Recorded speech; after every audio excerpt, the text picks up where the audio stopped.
This is all theater. This is all just political theater. Political theater. Political theater. Pure political theater. Theater. Political theater. The nefarious, Significant and protracted political theater for political theater's sake. I yield back.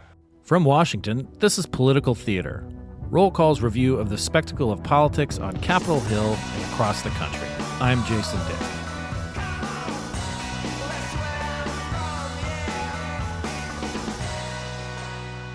Government shutdowns are a shock to the system, with essential services curtailed, hundreds of thousands of federal workers sent home, and others required to work without pay. But on Capitol Hill, the latest shutdown, which began on Wednesday, October 1, it doesn't seem to have much urgency, at least with members of Congress. There's a lot of canned messaging, press conferences, tweets, but the House isn't even in session, and the Senate is doing its best to dispel its moniker as the world's greatest deliberative body. Our roll call colleague, Mary Ellen McIntire, was on Capitol Hill on day one of the shutdown to report out a story, and she's going to share her observations. Mel, welcome back to Political Theater. Hi, thanks for having me. I know every shutdown is different. This one feels more different. I mean, it's been a while, 6+ years since the last one. Which shocked me. I would have said it was like 3 years ago. It felt, it feels like both, things that happened like 10 years ago seem like much closer. And then things that happened like last month seem like a million years ago. Like in some ways, I'm sure there's some sort of time displacement terminology for it. But it was 2018, 2019, over the border wall and so forth. So it's been a while. Each one of these shutdowns has its own, unique circumstances and political considerations. But this one feels just odd to me, and I've observed a lot of them up close. You were there yesterday on day one. What was it like? I was talking with some other reporters a bit about this, and I think that it kind of just felt like another day. Like it didn't necessarily have the feeling of, oh my gosh, the government is shut down and here is this like crisis kind of thing. The Senate had a couple of votes in the morning and then again in the afternoon. Part of this might just be the calendar with it being Yom Kippur. They were going to be not voting today and wrapping kind of everything up on the early-ish side yesterday, Wednesday. But it just never really felt like, I don't know. It just was like more casual, I guess, than maybe other times when you're running around trying to cover different meetings and groups of lawmakers who are all, getting ready to talk about, okay, how do we get out of this? What's the path in somebody's office? Or you have, these big conference lunches, which they did have earlier in the week on Tuesday. Yeah. Senate Democrats met for quite a while on Tuesday, hours before government funding was expiring. I think some of this is that right now both sides are really dug in. And there's not really a great sense, it seems, of what is the path out of this. And, officially, it doesn't really seem like they're at the point that they're really trying to have those talks. We did see sort of some impromptu bipartisan talks on the Senate floor yesterday, but it really doesn't sound like those are at a stage of like really meaningful trying to reach an agreement here. And Republicans have, really seemed unified so far in terms of we will negotiate on these policy demands the Democrats are making when the government is reopened, kind of, trying to use Democrats' previous arguments from previous shutdowns of we're extending funding that you've already voted for at the levels that you've voted for, and then we can negotiate afterwards. And, I think for Democrats, this is sort of a chance to show the base that they're fighting. We've talked a lot this year about Democrats' poll numbers, their base not being happy with them. And they're really showing back here that this is, what they're going to stand up and fight for. But that does sort of leave an interesting dynamic on Capitol Hill where in these first few days of the shutdown, not a lot's really happening. Yeah. I don't know how, the overall public is feeling about this, but, I spent yesterday morning on C-SPAN's Washington Journal and, got in, and the first hour, I was a part of the second hour from 8 to 9, and the first hour callers were pretty fired up about it. And granted, this is a small grouping of Americans, who call Sure. into C-SPAN in the morning. I realize that that's not representative of the whole country necessarily, but it's a pretty good cross section, and it would just continue throughout the hour that I was on. People were scared, they were angry, and it wasn't like there was a consistent theme of like who was going to get blamed. I mean, one of the more pointed calls came from a federal worker who's a Democrat in Maryland, and I just it kind of gets into the second question I have, which is that the campaign committees jumped right in with both feet and said, so and so is doesn't care about anybody, especially you, the voter, and that's why you need to vote him or her out next year. And we have millions of dollars in advertising going into these campaigns. And as you mentioned, Democrats think that they have a winning argument. They want to extend subsidies for the Affordable Care Act so people's insurance premiums don't go up. Republicans think that they have a good argument. Just we'll negotiate on that, but like keep the government open. This is your these are your funding levels, practically, and the polling is just mixed. It's not clear, and it maybe that's contributing to some of this like kind of weird malaise or the slow motion kind of debate that we seem to be having. Yeah, and I think that we'll see what happens as this continues, and if it continues longer, if one party starts to shoulder more of the blame. Polls sort of show some mixed things depending on what you're looking at. Some polls have, more people blaming Republicans. Some people have Democrats shouldn't shut the government down. The campaign committees, yeah, of course, they're coming in with their initial ad buys here. I think that it's sort of interesting, like how much is this shutdown really going to affect the midterms, which are over a year away? The average voter's not currently giving a lot of thought to that. A year from now, who knows what will have happened that we'll be talking about that. Obviously, if this was the election year and the midterms were in a month, we'd have a much different conversation than this one. But the longer that this goes on, it does shape what people are talking about. And so that could start to change, even if it's not necessarily a midterm kind of situation. But, if this lasts a month, then like, yes, of course. But I don't necessarily know if that's where we're headed, but I don't know where we're headed. Like, I don't know.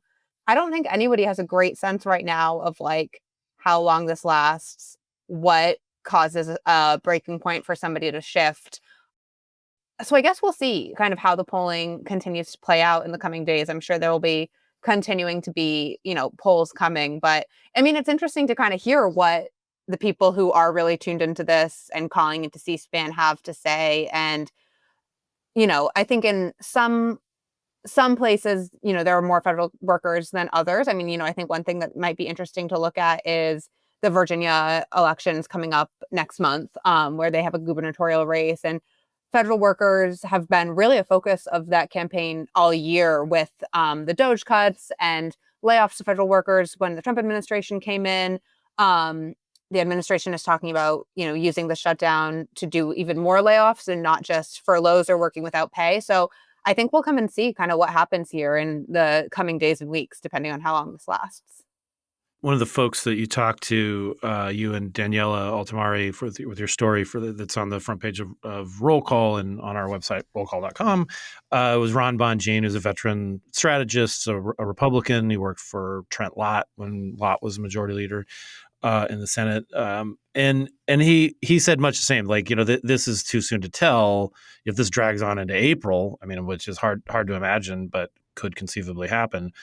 One, I think the effects on the economy would be pretty devastating at that point, and everybody would be feeling some pain.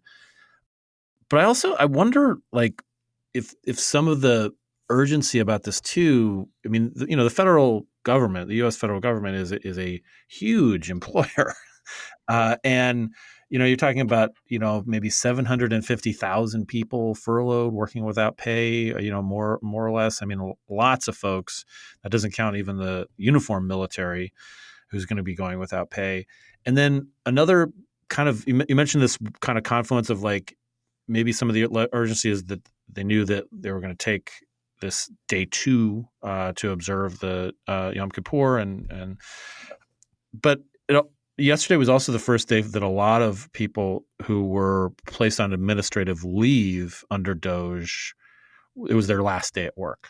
And it was the last day they were being paid, last day of their working life as a federal employee, and that's going to be a big hit too. So there's that hit, and then there's also the furloughs. People may start to not be able to afford basic things, be if they're paycheck to paycheck. And then if Russ Vought, the director of the Office of Management Budget, and the president follow through on their threats to just lay off workers because of the shutdown, we're talking on multiple pain points for the public and the economy. Yeah. And, it's interesting. I think Republicans really feel as if they're in a very strong position here on the shutdown. And, it's notable. I was in a scrum yesterday with Tom Tillis, who, basically referred to himself as one of the kinds of people who's going to get the Senate out of this, somebody who does participate in bipartisan negotiations. He's retiring, so he doesn't necessarily have the same political pressures to think about as maybe others up for re-election next year. He was like, no, we're going to reopen the government, and then the people like me can go ahead and debate and negotiate around the ACA subsidies and everything. And if the Trump administration does move forward with these firings, that's really on the Trump administration. That's not necessarily like, oh, well, the Democrats caused this and now they need to. So it'll be interesting to see sort of how that plays out with the public.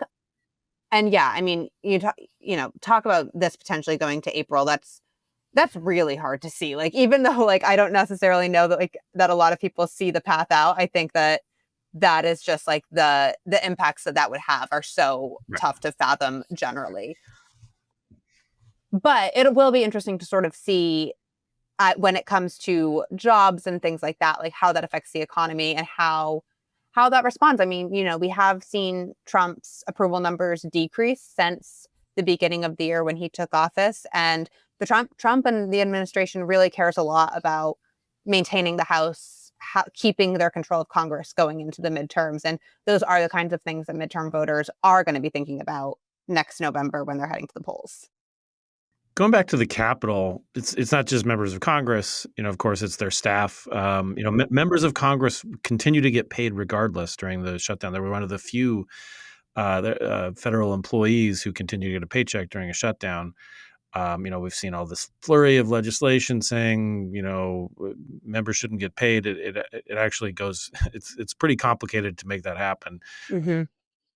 And we've now seen one member say she'll donate her salary, but which is pretty, a step more than just saying withhold my pay, which is not that easy to do.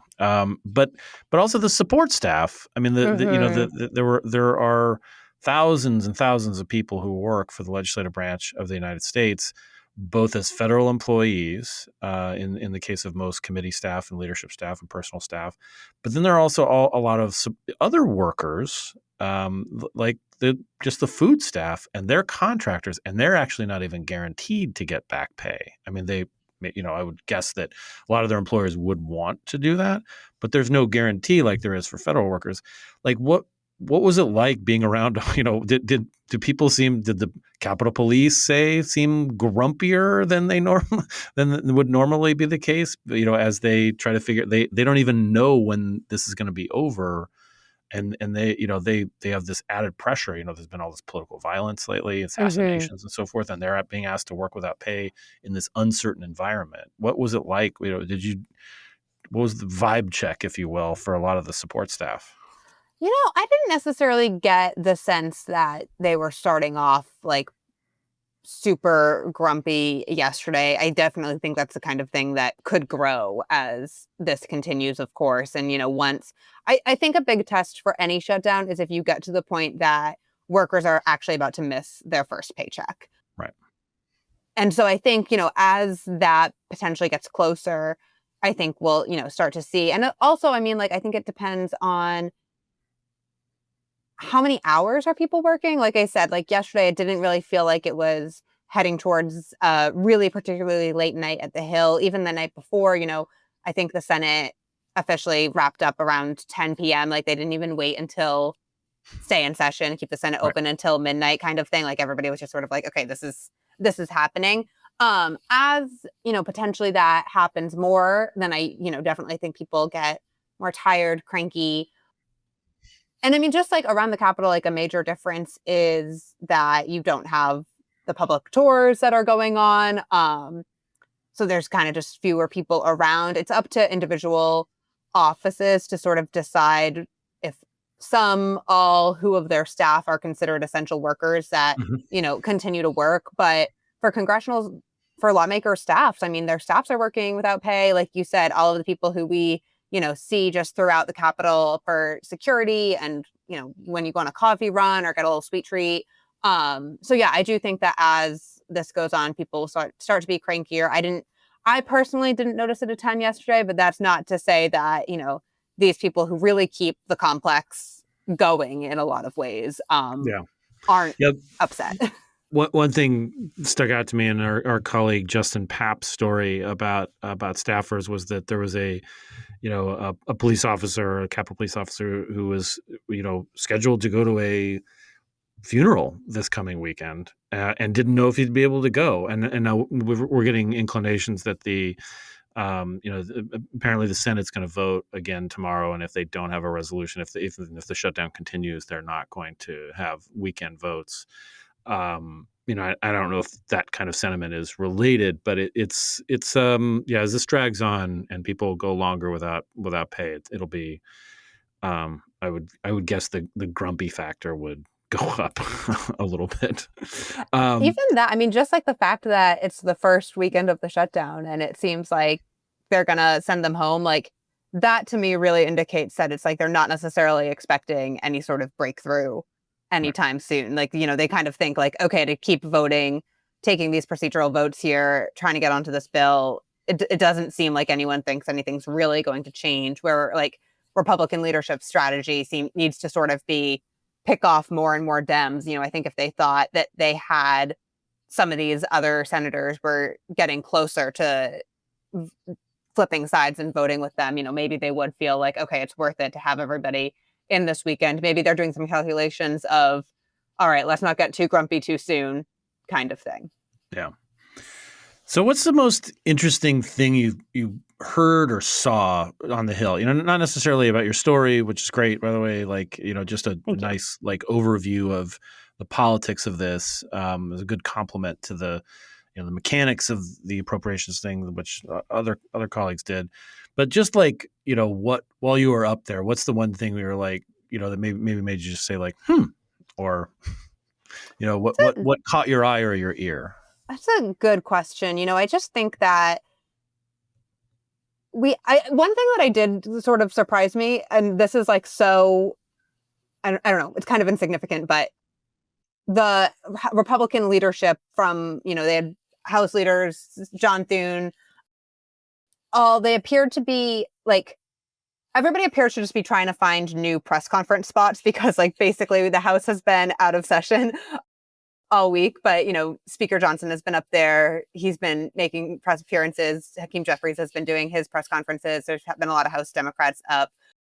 They were out on like the front terrace of the House. I don't know where exactly, but I realized that was happening. And I was like, oh, they never do press conferences out there. Like, I'm not sure if it was the balcony or what, but that was sort of notable to me, of just sort of like, we're trying to mix it up. You did have, sort of like I said, in that particular press conference, the mix of House and Senate leaders, which, you see sometimes, but often not in that way. You've seen Hakeem Jeffries and Chuck Schumer doing a lot of that recently, kind of trying to present this united front, which we had talked about this a bit in the At the Races newsletter coming out not long after we finished this podcast, but that's a notable difference from earlier this year as well. So you really just see both sides digging in so far. And, the other thing, and we get into this a little bit in At the Races today too, a lot of the members who like would have been maybe the people convening some of these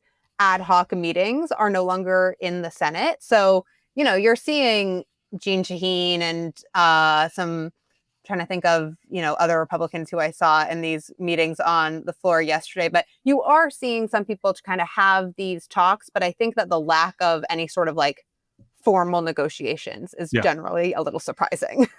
Yeah, no, I was, this was a question that came up when I was on Washington Journal too. Like, who are the people who can make a deal? And it seems like, I saw some of those same, like every once in a while, I'd look up, and see the chamber, and it would be Jeanne Shaheen from your state of New Hampshire, a Democrat, talking to John Cornyn or John Husted from Ohio, and it's good to see that. I mean, like I think it would be great if they did that more often. When they were voting, if everybody was on the floor at the same time. Instead of just like sort of scurrying through the subway and casting their vote and then scurrying back to their office. So the impromptu nature of it is. I don't think that's insignificant at all. I think that's a nice detail. So that was one thing that struck me from some of our colleagues on the appropriation and health teams. Like, I think they spoke to Arizona Senator Ruben Gallego, and he sort of very much stressed, like, this is not us like having a formal negotiation. This is like, okay, we're on the floor and we're talking. But yeah, that was sort of interesting to me. It's like, there's nothing happening to really try to get something resolved quickly just yet, it would seem. But it's a start. It's just a start. being in the same room. Speaking it's a to start, each other is a start. It's a departure from the norm too. So yeah. Well, Mel, thank you so much for your story with Daniela and being up there and being our eyes and ears, and looking forward to At the Races and as we continue to cover this and the fallout. So thanks so much. Thanks for having me. Thanks again to Mary Ellen McIntire for talking about day one of the shutdown and some of its fallout. And now it's time for the word of the week. The word of the week is enshittification. This word is not new, but it is newish to me, and part of it I'll get into in a bit. I mean, this has been the word of the year for some, sort of dictionary and word societies and so forth. But it just came to my attention recently, and I think it's just somehow appropriate. What is enshittification? It's the gradual degradation of an online platform or service's functionality as part of a cycle in which the platform or service first offers benefits to users to attract them, most of the time free, and then pursues more and more profits at the expense of users. This was popularized by a writer named Cory Doctorow, who is a science fiction writer and also technology critic and blogger. He sort of coined this term. There have been various versions of this running around. Crapification precedes it, but he's the first one to really make it popular as in the kind of tech worlds, and it's something that I think that a lot of us have experienced as we have some of the products that we use that seem so great at first have become enshittified, as he says. So why did I pick this word this week, enshittification? Well, Doctorow has a new book out about it. It's called Enshittification: Why Everything Suddenly Got Worse and What to Do About It. And he's also starting a book tour on Monday, October 6th, 24 cities, one of which is Washington, D.C., and he'll be on Wednesday, October 8th at Politics and Prose at the Wharf. That's in Southwest D.C. And he'll be discussing enshittification, the book and the concept, with Rohit Chopra, the former director of the Consumer Financial Protection Bureau, who will probably have a few things to say about the consumer experience and how it has become enshittified in recent years. That's going to do it for this episode of Political Theater. Hopefully we will not be enshittifying your life, but enriching it as opposed to enshittifying it. In the meantime, we'll catch you later at another podcast, and have a great weekend.